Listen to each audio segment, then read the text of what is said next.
Billy Blue, my knight in shining brindle. Welcome to another episode of A Poet Reads to Write. Today I have something really special for you. Today I would like to share with you my love affair with the terrific, the wonderful, New Zealand-born Australian assemblage artist, Rosalie Gascoigne.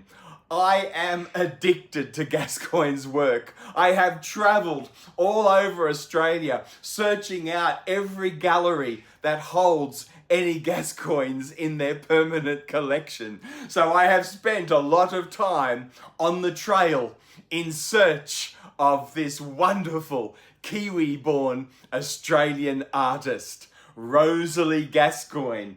Here we go. This is just one little work that I've got that I've always lived with on my wall. A lovely little framed print. I also have this wonderful monograph on Gascoigne's career by the Australian art critic and historian Vici MacDonald. This is a marvellous introduction to that great body of work. You know, Rosalie Gascoigne is interesting. She was sort of an early, middle, late 20th century artist.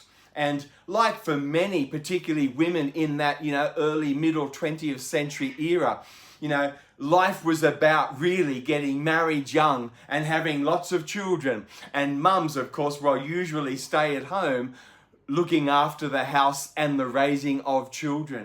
And that was what Rosalie Gascoigne also did. She married very young, had 3 children.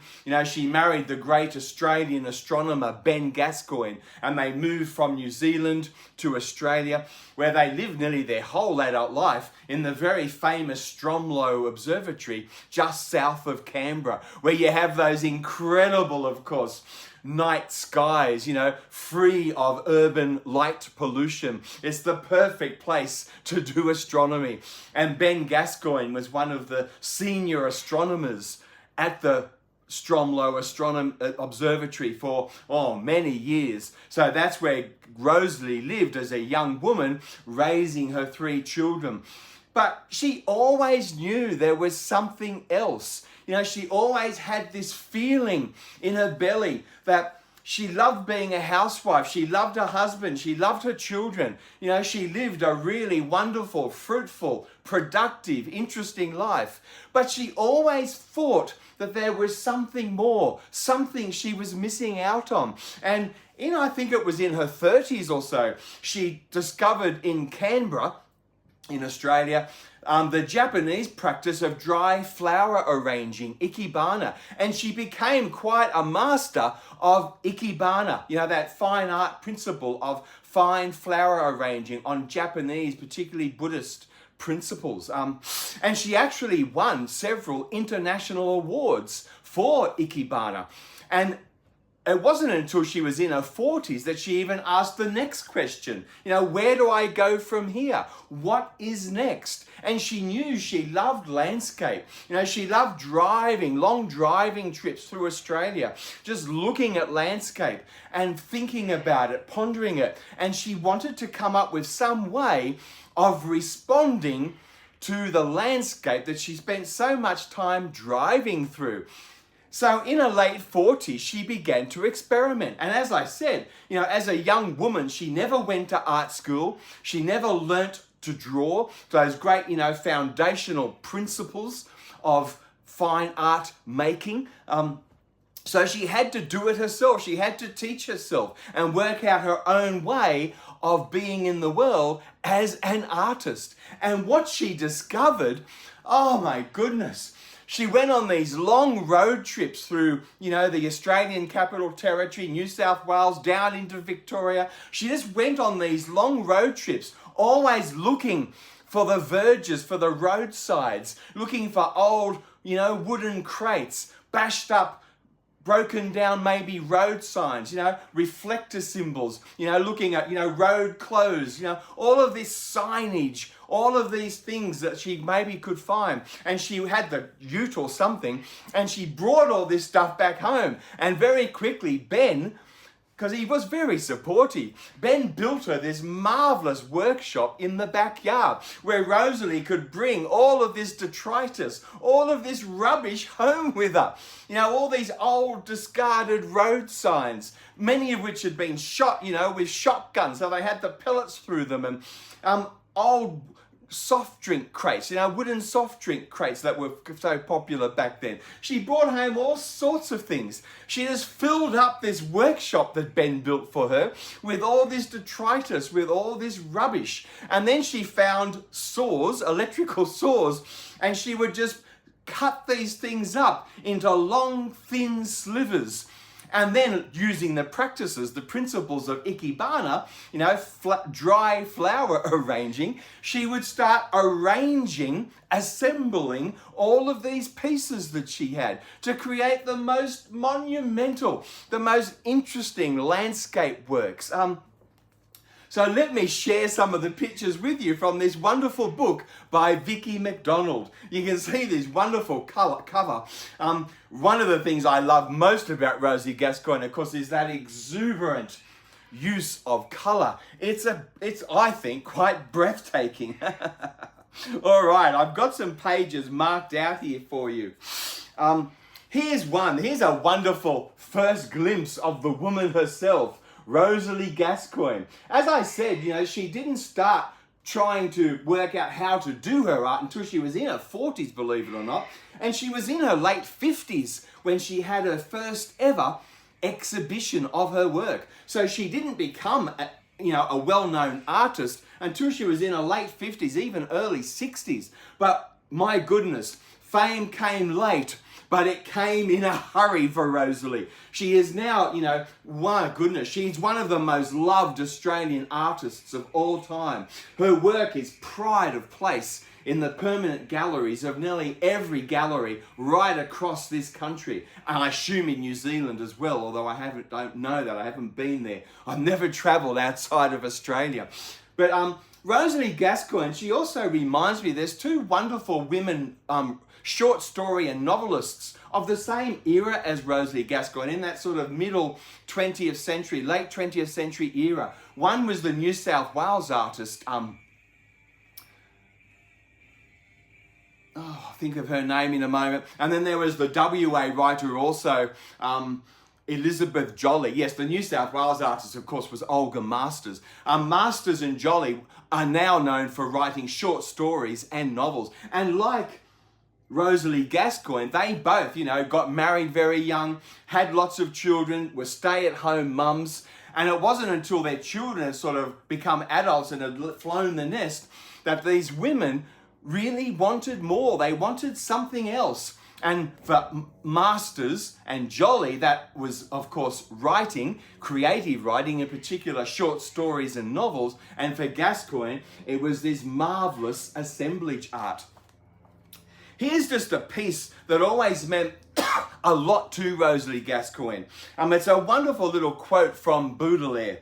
And listen to this. This is something that Rosalie Gascoigne always kept in the forefront of her brain as she was coming up with this art practice of her own.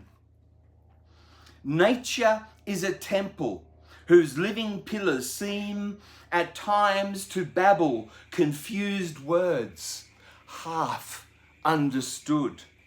Man journeys there through forests of symbols that watch him with knowing eyes. Oh, don't you love that? What a philosophy for an art practice. Here's another wonderful little portrait of Rosalie at work in her studio. in that big shed that Ben Gascoigne, her husband, built for her in the backyard there at the Stromlo Observatory, just south of Canberra. Marvellous, isn't it?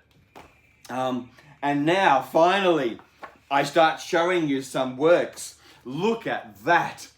That's an incredible assemblage piece called Scrub Country. The other things about Rosalie Gascoigne is she was an absolute master of the acrostic crossword. My goodness, I'm having trouble saying that. She loved crossword puzzles. So her titles are always an absolute hoot. You know, they're often very wry, very sly. There's a lot of irony going on. You know, every title to a Rosalie Gascoigne work is very expertly chosen. And as a poet, I just love thinking about the titles. So there you go. There's the first one, Scrub Country. Oh my, marvelous, isn't it? And here we have some more. The one I wanted to show you in particular was this big one on this side. It's called All That Jazz. Just the absolute most exuberant use of colour. But they're quite dark colours. You know, there's even a type of somberness there, isn't it? You know, a type of foreboding perhaps, but it is exuberant and very joyful. It's amazing. And look at this one, sheep weather alert. Only a Kiwi could have come up with something like this. Mind you, of course, there is a lot of sheep in Australia as well, particularly in that whole area, you know, the ACT, southern New South Wales, where Rosalie Gascoigne lived. Marvellous work. Oh my goodness. Oh, Monaro. This is set in the Monaro Plains, just south of Sydney, down in very regional southern New South Wales. This is probably, if I had to just choose one work of art, this would be my favourite work of art of all time. It is certainly always going to be in my top 10. You know, I love the Italian painter Giorgio Morandi and all those closed-in still lifes. I adore Morandi's work. Utterly addicted to him, and I love a lot of other artists as well, but this work by Rosalie Gascoigne, oh my goodness, Monaro, this work is owned by the Art Gallery of Western Australia, so it's way over there on the other side of our grand continent in Perth. And I never thought I would ever get to see this work in the flesh. You know, I don't like flying, so I didn't know how I would ever get to Perth. But about 5 years ago, I finished a really big project, a big literary essay, and a couple of feature reviews for different journals in some of the Australian universities. And so I had this little windfall, this little sack of cash. So instead of spending it on the Folio Society, I bought myself a return ticket on the Indian Pacific, this luxury train that travels from the Sydney to Perth, and then you can come back again. So I went on the Indian Pacific from Sydney to Perth, stayed for 2 weeks in Perth and Fremantle, and then came back on the train to Sydney. It cost me a small fortune, but it was the grandest holiday I have ever been on. It was just utterly majestic. Of course, it was before I had my Billy Blue. Now I can't go anywhere where I can't take Billy. It was just before I got my Billy. But when I was over in Perth, of course, for 2 weeks, every day for 2 weeks, I made my way to the Art Gallery of Western Australia and sat in front of this for an hour or two every day for 2 weeks. I drove my partner mental. I think she came with me the first day, but then she went off and did other things and fortunately allowed me my indulgence with Rosalie. Oh my goodness, it was one of the grandest times of my life to introduce myself to this incredible work of art. Oh my goodness, Monaro. I never thought I would get to see it. I've written an ekphrastic poem in my current collection, Cactus, about that experience on the train, and I was, sitting in front of that incredible work for the first time as we introduced ourselves to one another. I just loved it. Oh, here's another work. This is a work called Flash Art.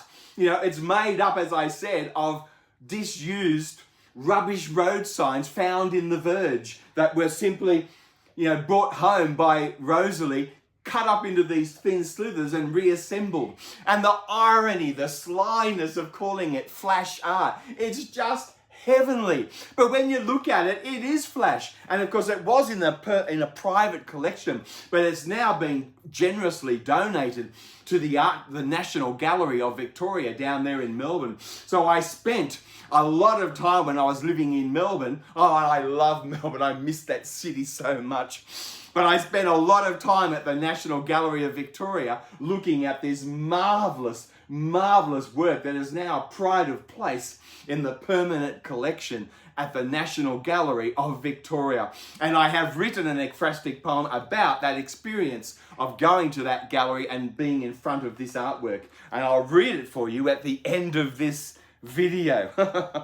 All right, here's a change of colour. Look at these two works. This one is Firebird and this one is Love Apples. Look at the use of colour. Again, just the sheer exuberance. It is absolutely, I think, breathtaking. Oh, one of my bookmarks fell out, so there's one piece I won't be able to show you. I'll show you flash art again just before I read you my poem. It's an amazing work, isn't it? Incredible.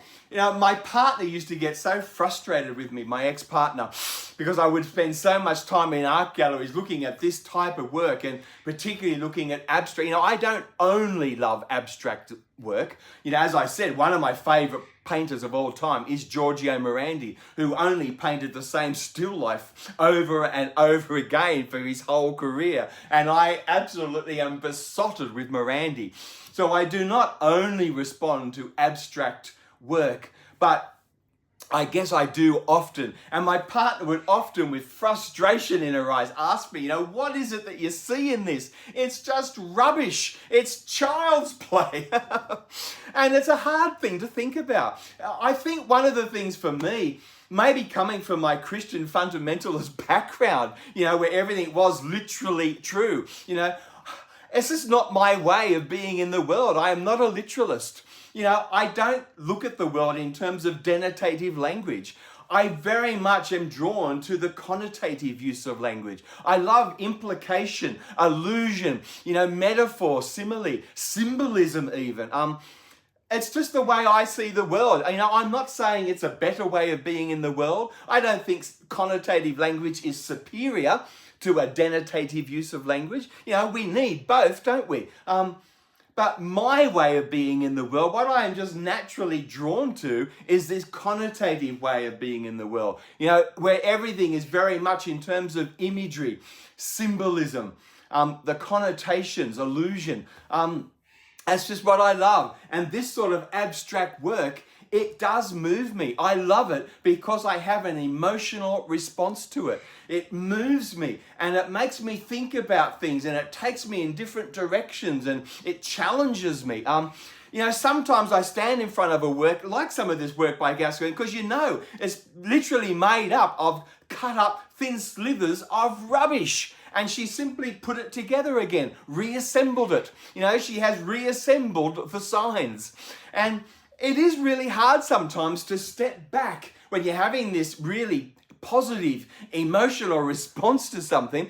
It is interesting to sometimes try and step back and try and work out what is it that you love so much? What is it that is bringing you on this journey? And I think it is to do with that connotative use of language, that, you know, that way of being in the world that sees everything in terms of connotation, imagery, symbolism, allusion. That's what I love about this type of art. And Rosalie Gascoigne, oh my goodness, I just love it a bits. But of course, it is also the backstory, isn't it? You know, of this young woman who got married so young, who spent her whole time in the house as a housewife, raising her 3 children, you know, with so much love and energy and exuberance. And she was not unhappy. She always said that. She loved being a housewife with her family. But she also always knew that there was something else, that there was a frustration in her belly, as searching for something different. And yes, she went through that long Ikebana phase, but she also knew that that was not enough for her, that there was something else she wanted to say, something else she wanted to make and do. And just like those two writers I told you about, Elizabeth Jolley and Olga Masters, when the time was right, when her children had grown up and left home and she had much more time on her hands, she was able to free up some time and psychic emotional energy to rediscover herself, remake herself as this marvelous artist. And I just think that's an incredible story. So yes, one of the other things I love so much about Rosalie Gascoigne is that astounding, that breathtaking backstory. Just like when I read Elizabeth Jolley and Olga Masters, who I also just love. All right, my poem. Oh my goodness, I didn't get this ready for you. So I'm going to have to try and find where it is. This is an interesting poem. This is a poem, as I said, set in Melbourne at the National Gallery of Australia, there at Federation Square. And the gallery is a very contemporary, very modern type building, full of, huge, lots of glass and light. And it's a really interesting building. But flash art was what I often went to see when I was at the National Gallery of Victoria. So here is my poem, Flash Art, for Rosalie Gascoigne in the NGV, the National Gallery of Victoria. All right, here we go. Flash art. I sit back against the cantilevered opening that was once my beer deluxe to consume self-indulgence in long black and lemon tart.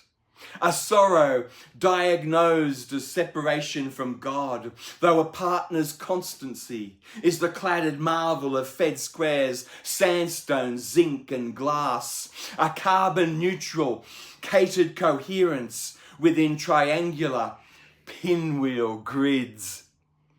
I am outside the NGV's hermetic seal, having outlived professional usefulness, a pensioned pile of retro-reflective discord and half-understood, assembled jigsaw precariously propped in the verge. At Rosalie Gascoigne's flash art, I stammer towards entropy and corrugated bitumen, blasted bushfire light, a cachet of geometric and retro-ravaged lines, recycled in a beehive's golden crossword and concrete poem. Later, over more coffee and cake, I shape up to this joy in language, grand and redundant, on a gallery's walls. There we go. Flash art by Rosalie Gascoigne. One of my grand love affairs. Thank you and bye for now.